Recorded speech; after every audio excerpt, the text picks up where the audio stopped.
রমজান মানেই হলো পরকাল সাজাইবার মাস, নিজের আখেরাত সাজাবার, জান্নাত সাজাইবার মাস হলো রমজান।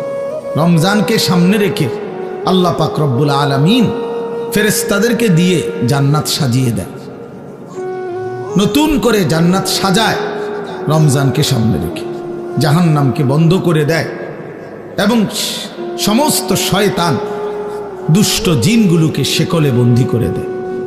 ইজা দাখালা রমাদান ফুতিহাত আবওয়াবুল জান্নাহ ওয়া গুল্লিকাত আবওয়াবুন নার ওয়া সুলসিলাতিশ শায়াতিন।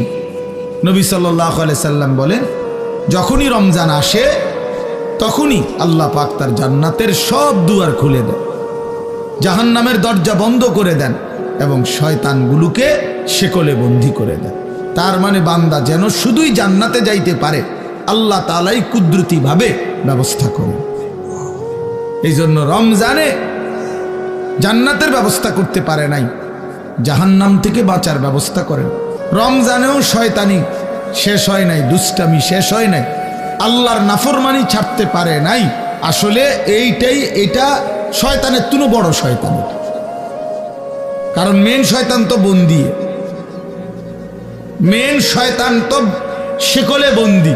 তাহলে এরপরও এইটা শয়তান রমজানের ভিতরে কেমনে নাফরমানি করে, তা আমার মনে হয় এইটা ওইটার চাইতে উপরে ডিগ্রিওয়ালা শয়তান। এই জন্য যে এই শয়তানে বুঝাইতে চায় যে ওই শয়তান রে বন্দি করলে কি হবে, আমি তো তার থেকে শিখতে শিখতে তারে ডিঙ্গায় গেছি, আমি তো তারে ডিঙ্গায় গেছি, আমি তো শয়তান, এখন আর আমারে আর ওয়াসওয়াসা দিবে কিন্তু।